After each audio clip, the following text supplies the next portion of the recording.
Hariom children. बिनु सत्संग विवेक न होई। जैसे वर्षा की बूंदें निर्मल और उज्जवल होती है, ज़मीन पे गिरने से वो गंदी हो जाती है और मिट्टी में मिलकर वो कीचड़ हो जाती है, ठीक उसी प्रकार आदमी भी बिना अच्छी संगति के बुरे हो जाते हैं और बिनु सत्संग विवेक ना होई।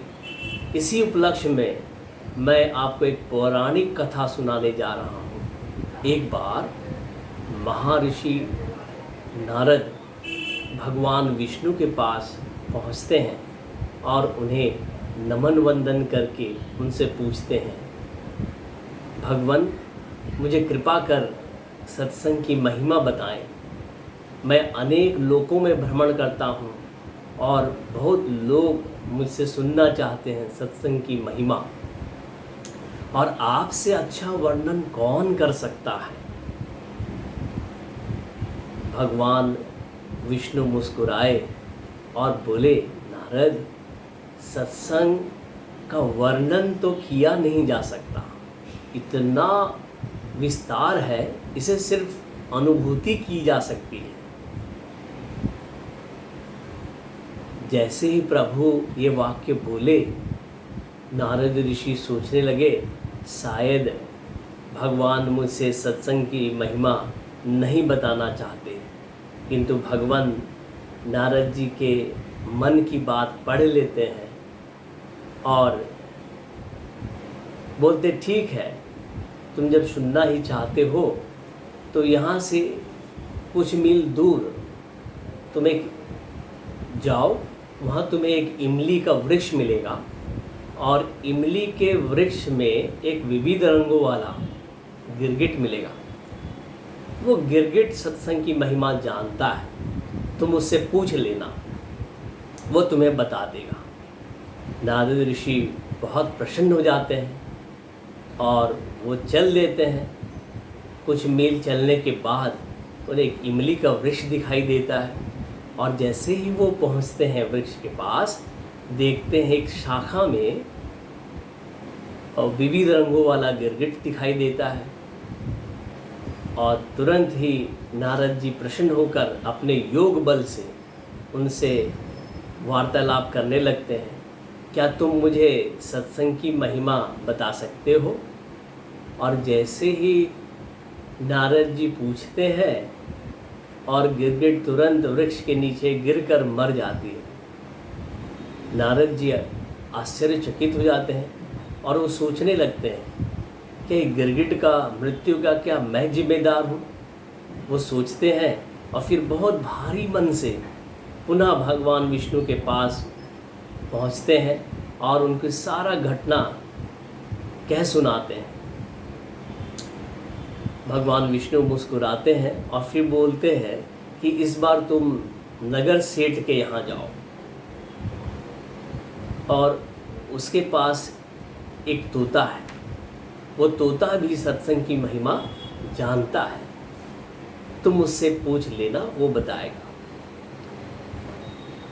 वो पुनः नारद जी नगर सेठ के यहाँ चले जाते हैं और उस तोते से अपने योग बल से पुनः वही प्रश्न करते हैं, क्या आप मुझे सत्संग की महिमा बता सकते हैं।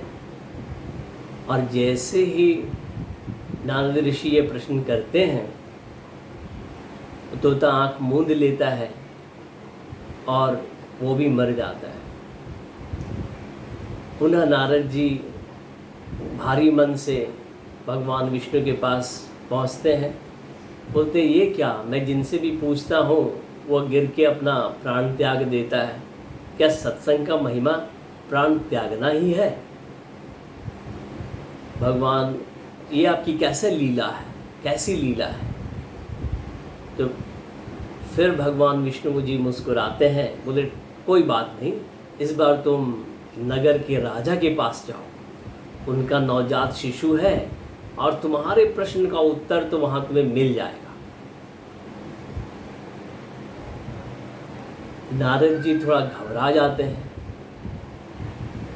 लेकिन भगवान का आदेश तो मानना ही पड़ेगा।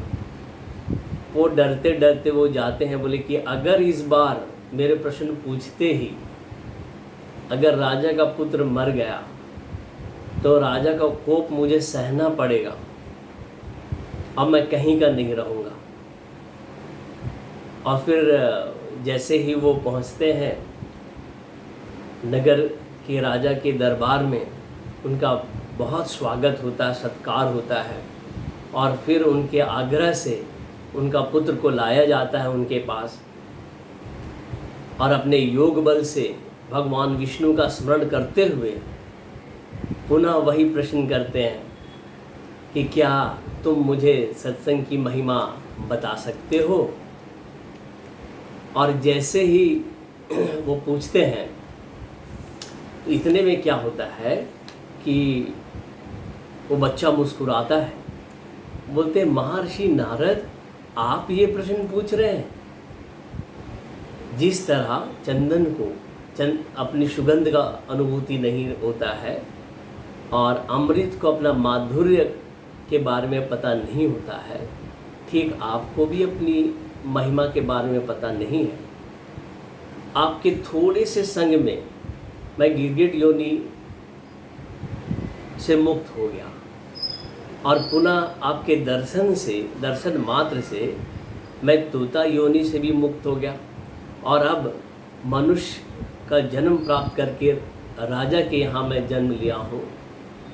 तो ये भगवान का ही कृपा और आपका संग का ही प्रभाव है कि मेरे कितने योनि बिना भोगे ही कट गए, मुझे भोगना नहीं पड़ा। और मुझे आप आशीर्वाद दीजिए, मनुष्य जन्म लेकर मैं अच्छे कर्म करूं। महर्षि नारद जी उनको आशीर्वाद देते हैं और पुनः विष्णु जी के पास पहुंचते हैं और उनका सारा कथा सुनाते हैं। भगवान विष्णु जी बोलते हैं कि सत्संग की बहुत महिमा है, और जैसी संगति होती है वैसे ही नियति होती है। और इस लोक में यहाँ ना जीवन, यौवन, राज, पाठ, धन, दौलत, अभिमान कोई भी स्थायी नहीं है। और बहुत सारे महापुरुष हुए हैं, जैसे कि संत तुलसीदास, कबीरदास, स्वामी विवेकानंद, रामकृष्ण परमहंस, महर्षि अरविंद, स्वामी शिवानंद, स्वामी चिन्मयानंद, ये हमारे बीच नहीं है, किंतु इनके द्वारा रचित बहुत सारे साहित्य में इनके विचार, इनके ज्ञान प्रकट है, और उनका सानिध्य प्राप्त कर सकते हैं, सत्संग प्राप्त कर सकते हैं। और इस प्रकार महापुरुष के नियमित रूप से निश्चिंत होकर उनका संग प्राप्त कर सकते हैं, क्योंकि ज्ञान के समान पवित्र करने वाला दुनिया में दूसरा कुछ भी नहीं है। सो बिनु सत्संग विवेक ना होई।